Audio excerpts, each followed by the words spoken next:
Hello, hello, everybody. I'm very excited today for this episode of the Greatness Engineering Hour show, the show where I bring you champion people with a particular story or particular knowledge to share, people who bring excitement on this platform.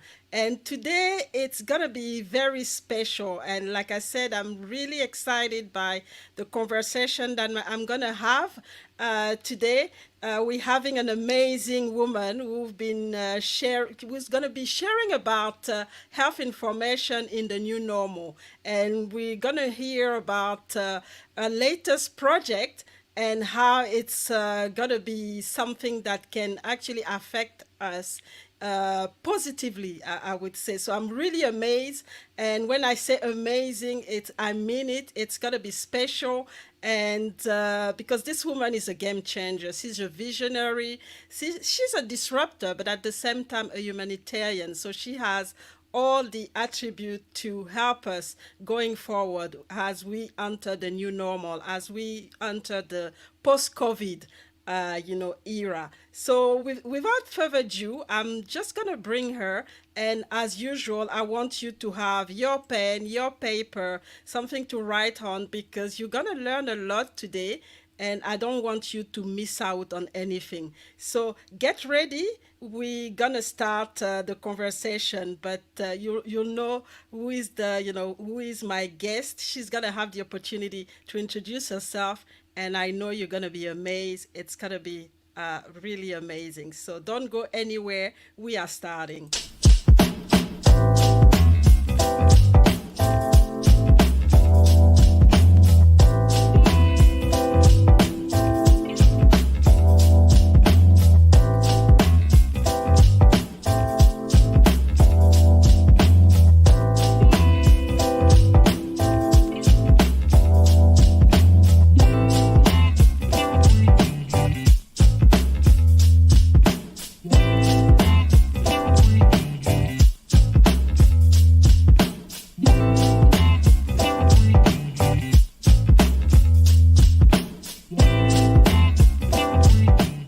Welcome to another episode of the Greatness Engineering Hour show, the show that is brought to you by the Virai Telekima Global Leadership Organization. Good now. Is it all right? Okay. Let's get started right into it. And that is the power of labels, right? On memories, but as I got older, I started to be more aware of some of the abusive sides of.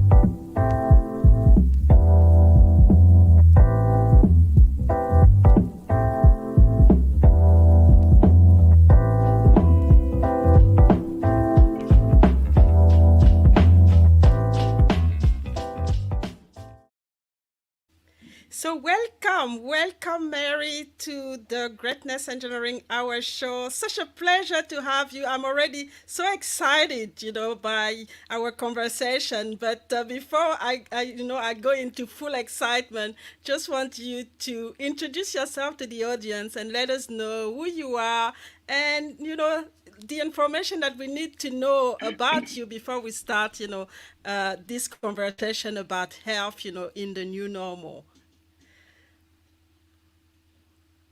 Excellent. Thank you so much, my dear. It's such a pleasure to be here with you, and just an honor to be alongside you. I've been listening to you. It's been great to meet you and to see all the incredible work you've been doing in your career as well. So I'm quite honored to be here. Thank you for the invitation. So, a little bit about me. I come from a very diverse background. First and foremost, I'm a child of God. So, God is my rock and the heart of where I come from resides in, the peace and love of God, of course. And so that's first and foremost. Wouldn't be where I am without his grace, of course. Mother of two amazing young adults, and that's just been an incredible journey being a mother as well. And then, just over the 20 years plus of my career, I have been very blessed to traverse the world and traverse the disciplines of information technology. Right. So it's been an incredible journey. From the dreams of a little child, I come from a place of humble beginnings. I was first given up for adoption at birth and adopted not long after that by an African American family in the deep south of Louisiana. And so you throw this little city girl from New York, even as an infant, because that's where her DNA probably came from, right, into the throes of the bayous of Louisiana, and you get a very interesting outcome from that. I can To say the imagine. least. But it was. Yeah, it was quite a bit of it's a bit of a disheartening experience to a certain degree as well. In the times where I grew up, racism and just injustice of racial and colorism and the experiences, my own personal experiences with bullying and abuse and just hateful behavior by people who not only probably came from their own wounded space in life, right? But it was quite challenging. And but you know what? It gave me the opportunity to build a life of resilience, and it taught me a lot at a young age. I had to learn to get comfortable in uncomfortable situations, and I had to learn to grow up very quickly and to be in a place of where you don't let the external bother the internal. You had to really work hard on that. And I think, as this little tyke growing up, I think before I even knew what manifestation was, right, I was sitting in my little safe place, dreaming of all the incredible opportunities that I knew I wanted to experience in the world. And by God's incredible grace, I've been living them. So it's been a great journey. And it's amazing to to listen to you, because at the end of the day we realize all the challenges that we go through, at the end they become blessing in disguise, but we don't know it. Back there it was probably so difficult and miserable, but now you can you live those experience, use those experience, especially with the pandemic now. You've built your resilience, so it's really for you, you're gonna use the same strategies and that you've been using in your personal life, and that's very powerful. So I mean, through that, you've had I mean, an amazing career. You've worked for big companies, but now you've challenged yourself to start this project called Bias. And what actually led you to this point? Yeah, great question. I have to go back and honor my mother in that sense. My mother, a great woman of faith, fought a very difficult battle with diabetes. And so when I took my mother into my home, I became a single parent, unfortunately at that time. And so when I took my mother into my home, she was there to help me as I was doing quite a bit of traveling with my career. And then about 9 months after that, 6, 7 months after that, maybe 9, I decided, it was too much being away from the kids and away from home. So I really took a bit of a pivot in my career, and I decided I wasn't going to travel very much, especially internationally. And so I really focused on my family and my children and my mother. And during that time, about a few months later, my mom had a massive heart attack. And she really, that was kind of the spiral, if you will, of the last day of her life. And she was in the throes of just surgery after surgery, amputations, dialysis, medical challenges, from one end of the alphabet to the other, right? And so I decided, at that point, there had to be a better way. Right. And while I didn't have the opportunity at that time to do something about it, I started to just in the journal write down, I'm going to do something about this one of these days. And I kind of came back to it. So that's really where all of it started, and if you think about it, we've had 200 years of medical advancements, right? You do any research out there, and yet we still in 2021 do not have a comprehensive view of all of our health information, right? Where it's truly accessible, viewable, and shareable with anyone, anywhere, anytime.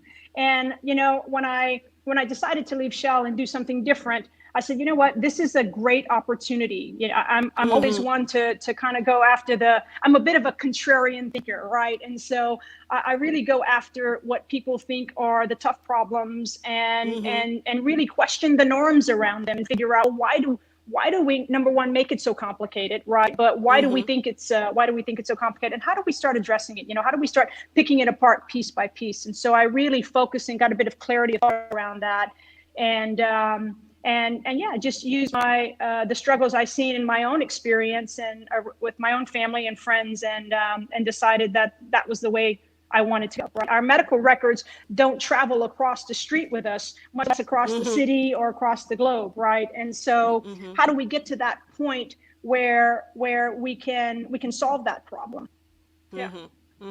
And it's very important, you know, especially in this era where, you know, we can't move much, but you know, if we want some expertise, I mean, using this type of, you know, tool and platform can help. But before we go further, let's have, you Absolutely. know, let's see on a video what your company is all about, and then we'll come back and learn a little bit more on what you guys are doing. Our Excellent. lives have changed. COVID-19 has indiscriminately stricken our world, and the crisis has shown a light on how underprepared we are when health challenges completely take us by surprise. Can you imagine the emergency room staff knowing everything about you medically before you reach the hospital? How better prepared can they be to diagnose you more efficiently? Seconds count when lives are on the line. I've been in the technology field for over 20 years, working around the world in many disciplines. Helping companies achieve financial results and competitive market advantages has been exciting, rewarding, and challenging, no question. But the most formidable challenge was caring for my mother, who lost her battle with type 1 diabetes. During those difficult times, it was a struggle to keep track of all of the health information, numerous doctor's appointments, prescriptions, surgeries, amputations, dialysis. As a mother myself, juggling a full-time career, I knew there was a better way. That's why I founded BIOS. Accessing personal health information anytime, from anywhere in the world, without any worry of confidentiality or security is now possible. Your medical information is instantly accessible at your fingertips. At BIOS, we empower individuals with both access and ownership of their personal health information while providing real-time sharing of data with trusted contacts. With health certification becoming the next normal, our BIOS Health Pass allows for sharing your current health information with your trusted contacts, including COVID-19 diagnostics, test results, and vaccines. Our QR code can be utilized for entry into businesses, schools, entertainment and sporting events, airport security, customs, and more. You know all those papers you have to fill out every time you visit a medical professional or institution? With BIOS, all that data can be shared online, remotely, before you even arrive at your appointment or the hospital. With our full stack solution, BIOS enables you to manage appointments and payments online while allowing for remote care on demand through the integration of telemedicine and IoT medical devices. Utilizing AI and machine learning, we're creating a personal health experience based on the needs and conditions of our customers and their loved ones, providing them with valuable data to help them live a healthier life.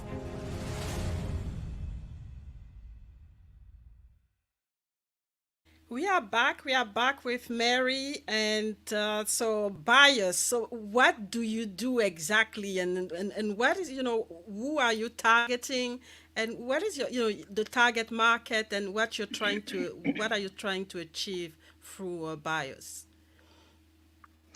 Yeah, great questions. Great questions. So, you know, let me start with our mission statement, right? So, our mission is quite bold one, right? We want to empower every human on the planet with access and ownership of their medical records, right? All their personal health information.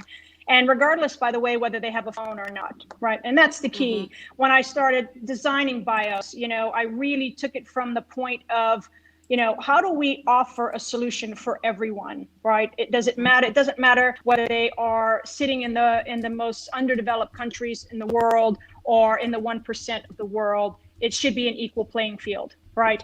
And so I designed with that particular thought in mind, right?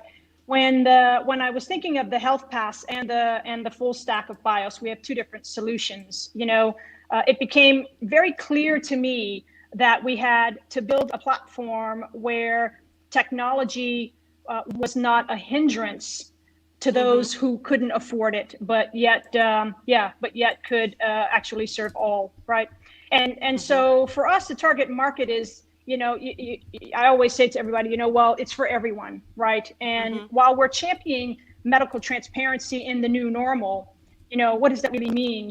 What's it all about? It's about being able to have access to my medical information and be able to provide that to healthcare professionals of my choice, right? To allow them to access my information to provide me optimal and effective diagnostics, right? Merely, John Hopkins did a research not long ago that said over 250,000 Americans die in early death and that's just in America alone, because of they don't have a comprehensive view, if you will, of the patients, right? If you think about people who are rushed into emergency rooms every single day, how much information does a doctor really have, right? So how do we actually create that? How do we provide that medical transparency? And how do we actually democratize medical data, right? And put it in the hands of those to whom it belongs. BIOS allows you to share that critical health information with any hospital, any clinic, any doctor's office, anywhere in the world that's registered within BIOS through our freemium solution, right? So say tomorrow you're getting on an airplane or a train or a bus or any type of transportation, you're traveling somewhere in the world, you can link your tickets into the solution as well, right? So it allows that for that opportunity. You saw a little bit about that in the video that we just showed, right? And we also have a solution that allows for a COVID status to be shared quite easily through a QR code, and it gives not only your self-reported information, but it gives also your information around any diagnostics or even your vaccinations that you might have had, right? And this is quite powerful because it's easy access and you can access it everywhere. It's really revolutionary, what you're putting together, because it's always, especially for people living in developing countries, it's just such an hindrance and such a challenge for them to be able to have access to the right, not only specialists, but also reconcile, the data, put the data together. So it's really a good thing to, to promote and see how, they can implement it and be part of the global platform that you're creating, because that's going to be key. But then, it's, it looks really good on paper, but I assume that you had some challenges. So what have been the key challenges for you, or the key obstacles that you face or are still facing to be able to, to fully deliver the product and the project, in to your target market? Yeah, great question. Great question. The target markets as well for us is not only in the medical space, it's also in the educational space, right? It's for schools. We have solutions for schools, for medical institutions and doctors and clinics. We have a solution for educational institutions, for businesses, working with a few governments around medical tourism, tourism in general, and the healthcare space, right? Some of the challenges in doing that is around getting medical professionals and institutions to kind of decondition the mindsets around the fact that the creator of the medical data doesn't mean that you're the sole proprietor owner of that data, right?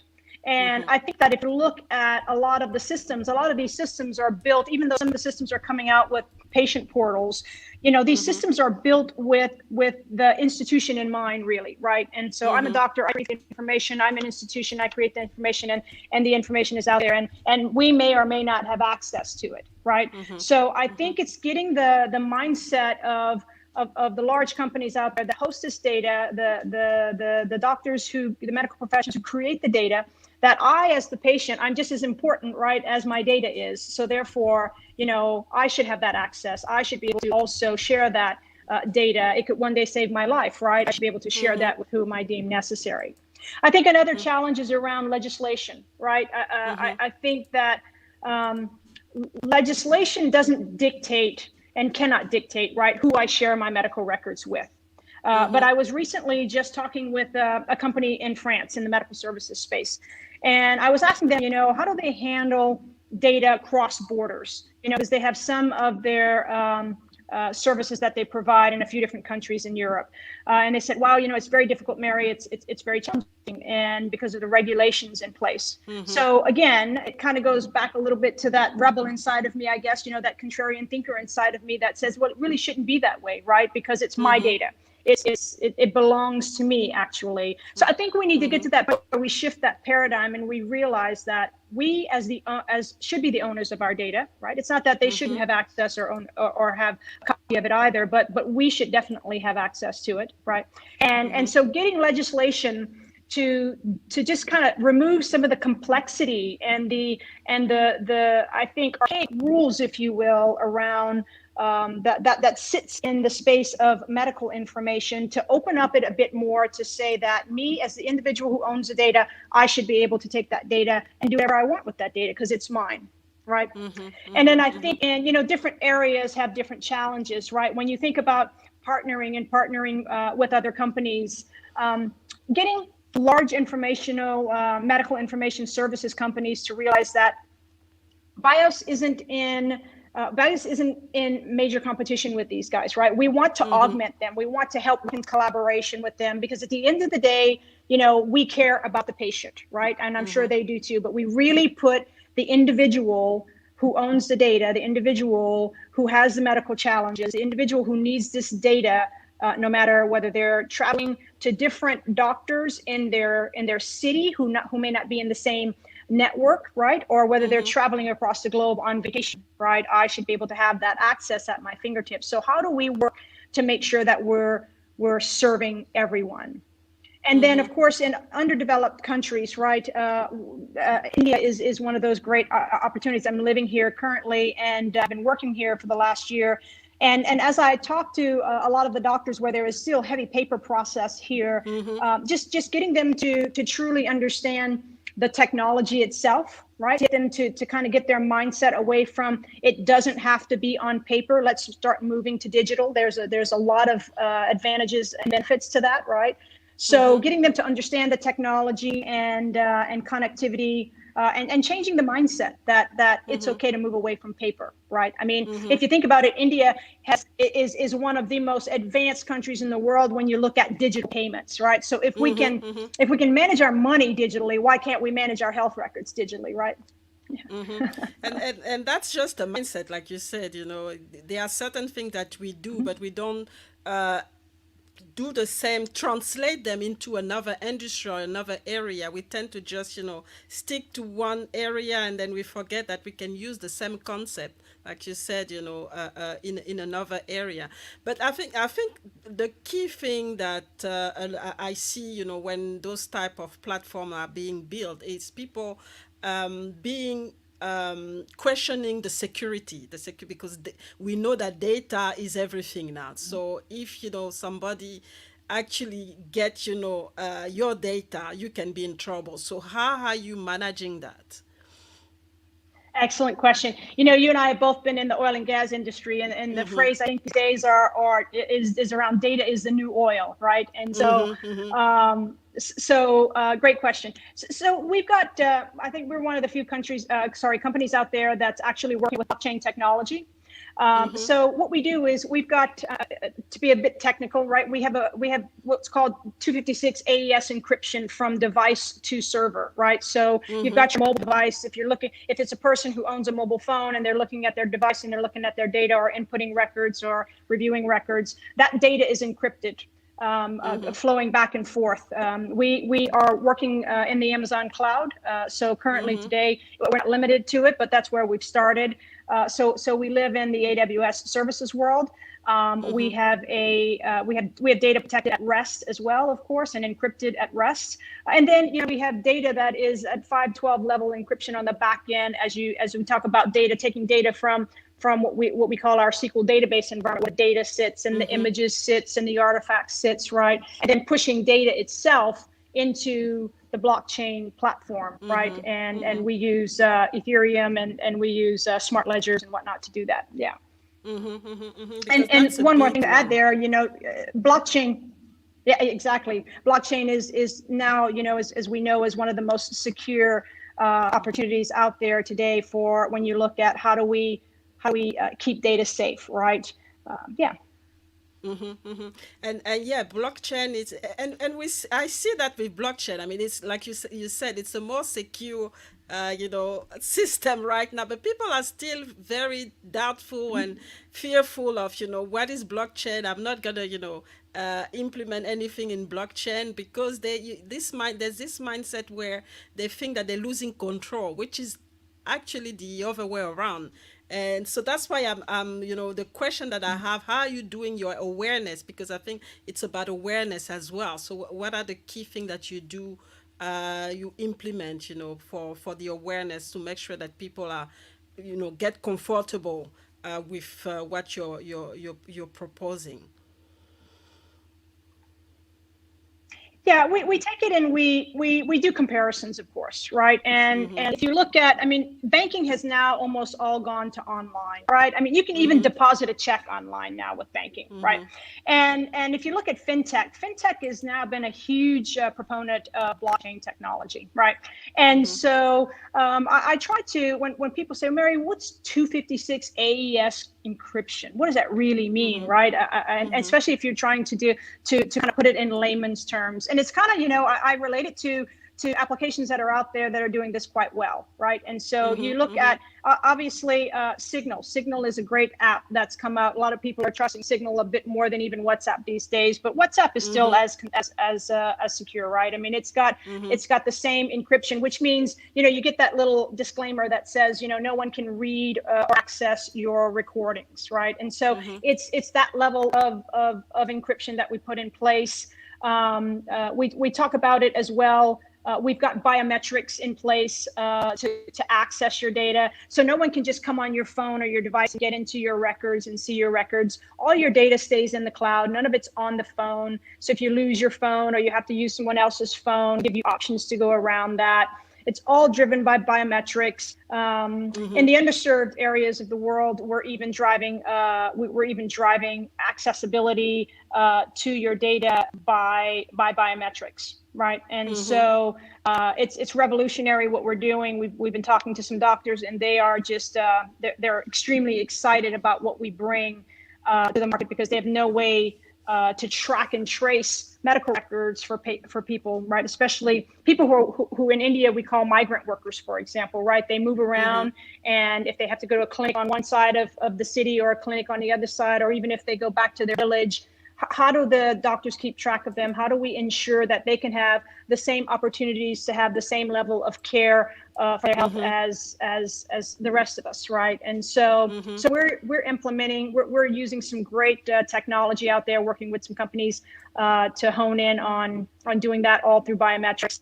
And so, there's the good Lord gave us specific biometrics on our body that out of 7 billion people, no one has a duplicate, right? So we should utilize that. And yeah, we're trying to simplify it the best we can. And we're trying to help people to understand by just comparing it to, I think I'm going to go back to the example. I think that if my financial data can be stored in the cloud and protected and accessed through biometrics, then why can't my health data? Okay, all right. So we have Florence. Florence is here. She's watching from Burundi. I mean, she's from Burundi, but she lives in South Africa. So amazing woman as well. and she's actually quite passionate about what the conversation. Interesting. So, That's Florence, please ask any question that to Mary if you're interested to know a little bit more. We're gonna have a break, and we'll be back and continue this exciting conversation, I would say, and really see the work that Mary is doing, and the disruption that she's trying to bring into the health sector and into many sectors actually. So let's talk about it after the break, and we will be back in a few minutes.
We are back. We are back with Mary. Mary is the CEO of Bias, and she is a game changer, a disruptor, and a visionary. And I want to ask you, Mary, what is, how do you see Bias role post-COVID, in a post-COVID world?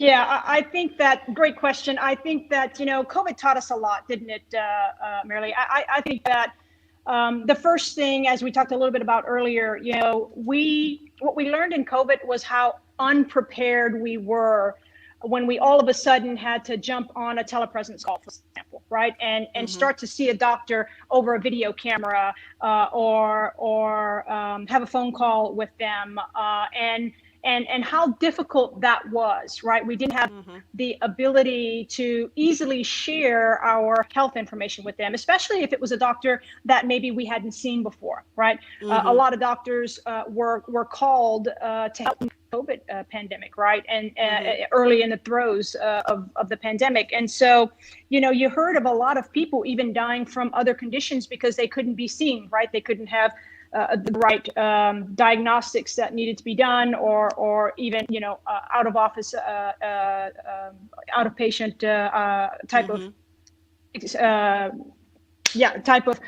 procedures that had to be done, right? And so all of this really brought about an awareness around the fact that how do we prepare ourselves better in the future, right? Every day we put our superhero cape on, and we go, go, go, go, go. Half the time, we take a pill, we have a headache, we take a pill, we can't sleep, we take a pill, we get anxious about something, and we don't start really looking at the symptoms around what's really causing all of that. Yeah. And so I think post COVID, people are starting to get more conscious about their health, right? They're starting to be a bit more reflective about it. And I think people are pretty sick and tired, at least most of the people that I speak to, and I've spoken to thousands of people over this last year, all over the globe, and just getting feedback and understanding what their challenges are, especially in the space of personal health care. And one of the biggest challenges is my data is everywhere and nowhere at the same time, right? So how do we solve that problem, and how do we bring about clarity so people can have very easily at their fingertips their critical data, very easily at their fingertips the ability to share that information with anyone, no matter where they are in the world. So I think that is the biggest change that we'll see, and how COVID can really thrive, if you will, for everyone in this post-COVID. Well, we're not even through it yet, right? But as we start to work more to kind of come out of it, I think that's probably the biggest, one of the biggest game-changing capabilities we'll have. Yeah. Yeah, I talk about post-COVID because we are in the future here in Australia. We're okay. So, but I sometimes forget that there's still a long way to go for some other countries. But I mean, uh, you know. Something that I always, I'm really passionate about is women in male-dominated environments. So I just want to ask you, how, what are the key advice that you would give to somebody who wants to get involved in in the technology area or in STEM, because we need more women in those in those industries. So how, what is your experience first? How did you navigate, and what is, what are the lessons that you can share with us? Oh, great question. I love this question, by the way. So, Mhm. as you well know, I'm a big ambassador and advocate of women in STEM, right? Mhm. And I've been doing a lot of work in that space for many years. And so for me, I navigated. I've always had a passion for technology.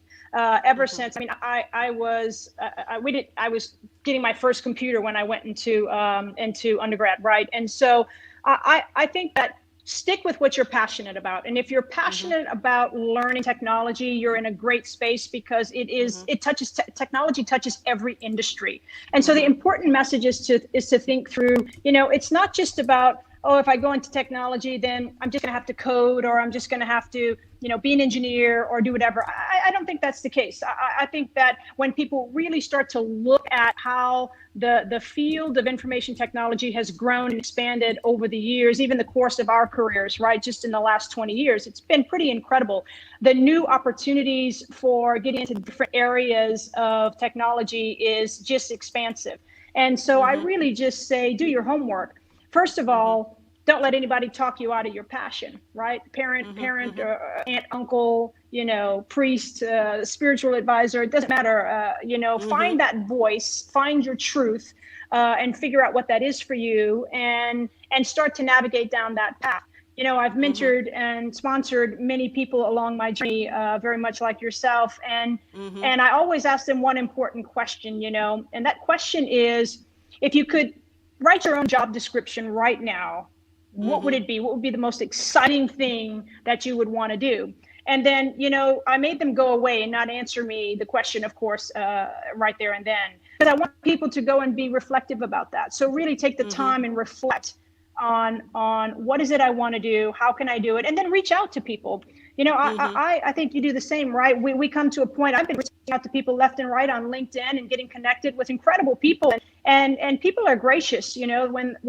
when they have time, and I think for the most part people want to help, right? And so Mhm. it's been a beautiful journey. I just reach out, I ask for help when I need it, and I network.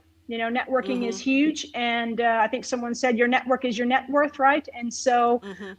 I'm a huge proponent of learning about what you think you want to do, understanding Mhm. what are the steps to do it, and if you don't, just reach out to people who either inspire you, or you've heard of, or people in your community.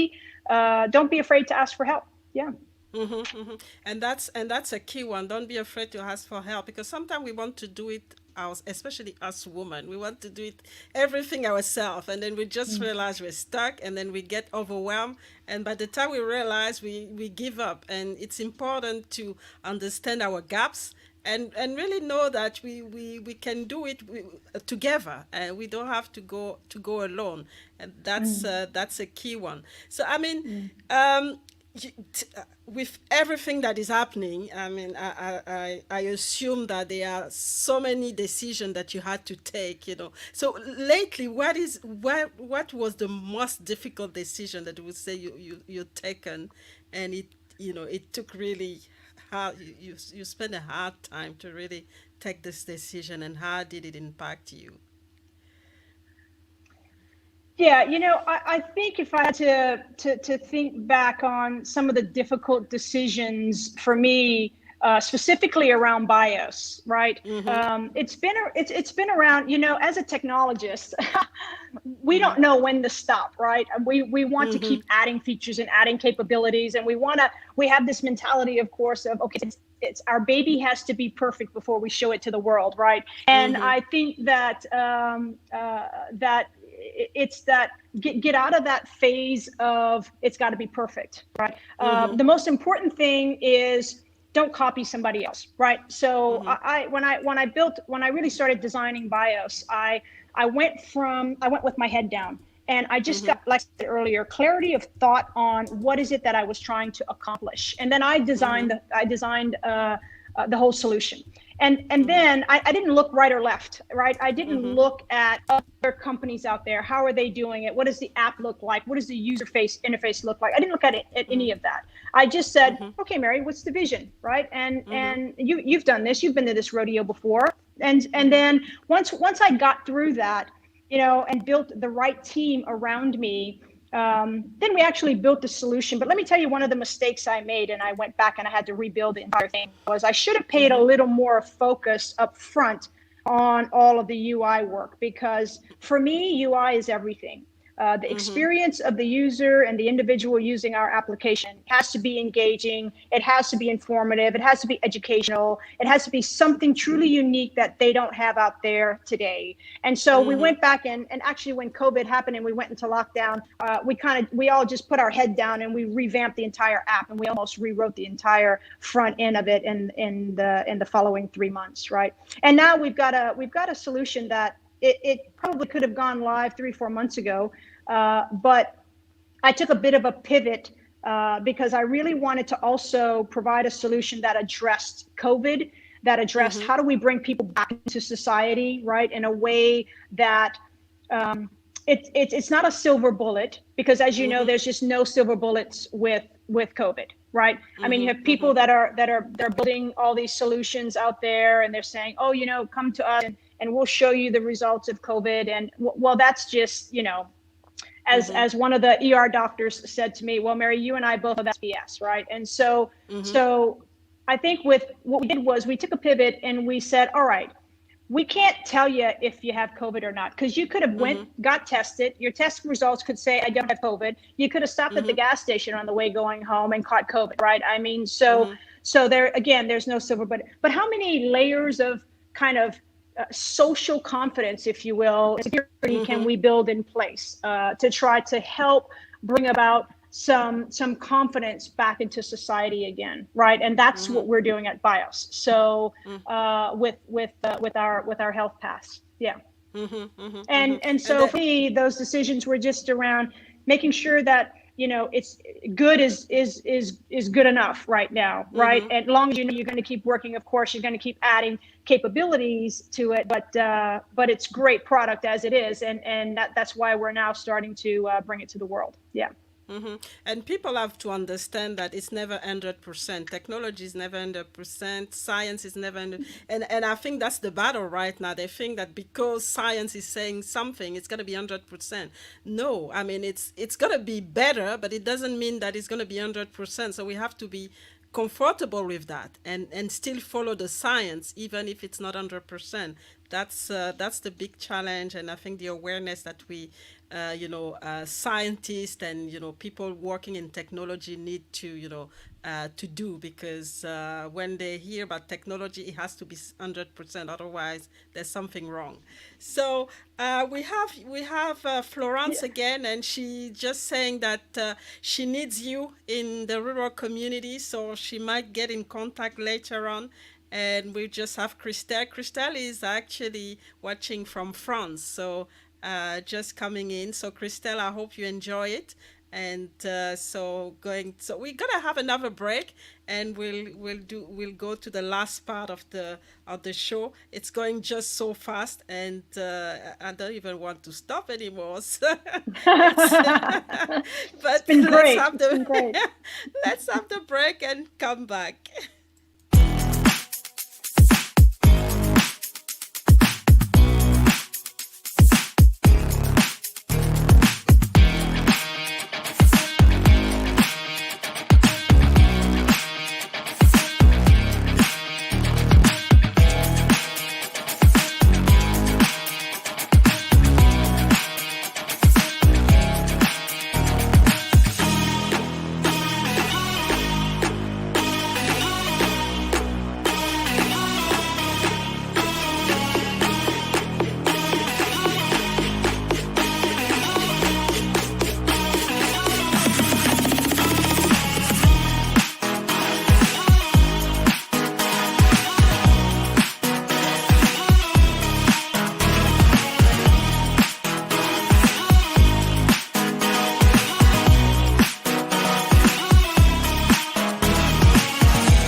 back. We are back with Mary and with our exciting conversation. But one question that I really love, asking my guest is, you've been doing this amazing work and continue to, disrupt, your sector.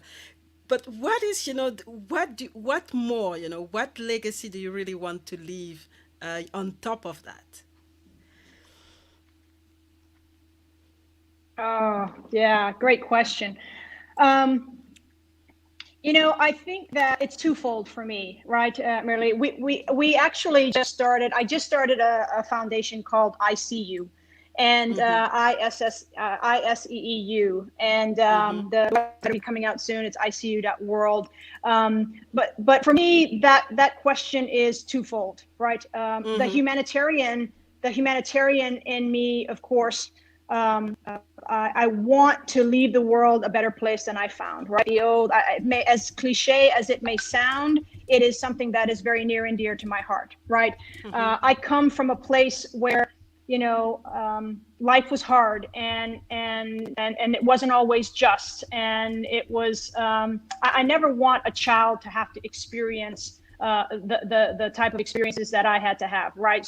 Mm-hmm. So the first part of me says I want to create communities that really brings hope, right? And it Mm-hmm. brings hope to everyone, giving them, those that are the least of our brothers and sisters, right, the a Mm-hmm. level playing field when it comes to education and medical services, right? Mm-hmm. Because I think education and medical services are the two key components to eradicating poverty, right? If you're not healthy, Mm-hmm. you can't study, you can't learn, you can't do. And if you don't have the opportunity to be educated, you don't have the opportunity to truly flourish, right? And I don't Mm-hmm. mean educated in the sense of, okay, I got to go into the classroom and I've got to have, Mm-hmm. mathematics and science and all the studies that history and all those. I think the traditional ways of education, I think that system is broken actually, and there's a lot of good Mm-hmm. work out there that's being done to fix it. So Mm-hmm. I think we need to be able to provide a level playing field for everyone in the world to have equal opportunity to education and medical services. So part of what we're going to do with the ICU organization is we are going to kind of start helping to build regenerative environments, right? Especially in Mm-hmm. remote areas. I can't wait to talk to Florence and talk to her about that. We're talking to quite a few people across a Mm-hmm. few different countries in Africa, as well as over quite a few states here in India, in that Mm-hmm. particular area. So that's part of the legacy. That legacy of saying that, I brought hope to people, Mm-hmm. and when I stand in front of my maker, I want him to I want him to say to me, well done, my servant, right? You have loved much, therefore, yeah, welcome to eternity, right? So for me, that's what's very important. That's what resides with me. The second part of that is around BIOS, of course. When you think about what we're doing, I'm at that point in my career where I've made a decision. I've thrown everything in the ring, right? And so Mm-hmm. I've had the courage to make this bold move to go after a very complex problem out there. And while, there will be some growing pains through to get there, I Mm-hmm. hope people will give us a chance to earn their trust, right? So for me, it's all about, I wanted to be a doctor when I was younger, when I was a child growing up, and I wanted to serve in around the globe. We used to have these little pamphlets, these little Marino pamphlets, and I went to a Catholic school, and I saw all these incredible poverty around the world, and I said, I want to go do something about that, and I wanted to be a doctor. Mm-hmm. Circumstances didn't allow that, but that's okay. I have an opportunity now to do it in a different way. So I want to try to help save lives, right? And Mm-hmm. BIOS is a strong proponent and will be able to do that. I've had personal stories along my own journey where people have unfortunately lost their lives unnecessarily, right? So how do we create an Mm-hmm. environment that allows people to truly be informed, make informed decisions around their health and the lives of their family, and yeah, and again, kind of give everyone a playing level field to live a healthier lifestyle. Yeah, those are two key components for Very, me when I think about my very legacy. Yeah, powerful. Very, very powerful. And we need hope right now. I think a lot of people need this hope. And if we indeed. can give them, the hope, it's already one thing, big thing that we do. and we have done so far. So amazing, amazing conversation. Unfortunately, we have to, almost leave it there. But before we leave, just want to know: is there anything that you want the audience to know? Something happening or something you need help with?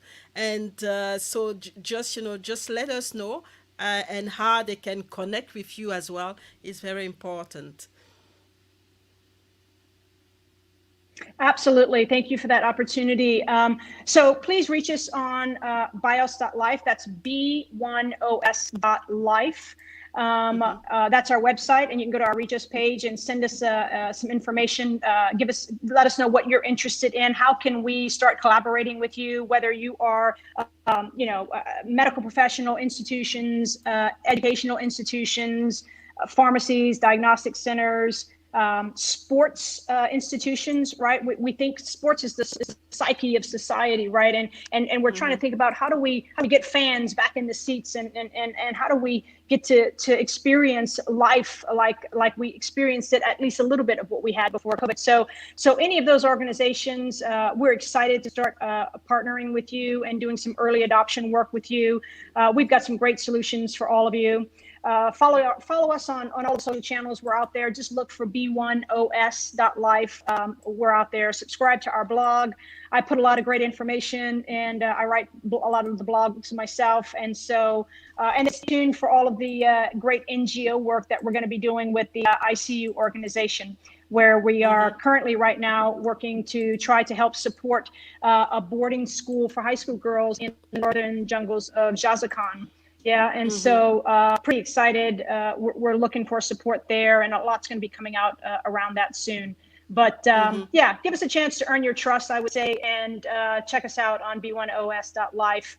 Send us an info or info at Mm-hmm. bios.life, b1os.life, and let us know how we can start working together with you and your Mm-hmm. organizations. Yeah, Fantastic. And I see that Florence, she's saying that she will contact you. So Florence is a very powerful woman as well. excellent. She's doing empowerment work in Burundi, and I would say all over Africa as well, in South Africa. So it would be really I think a good partnership or collaboration.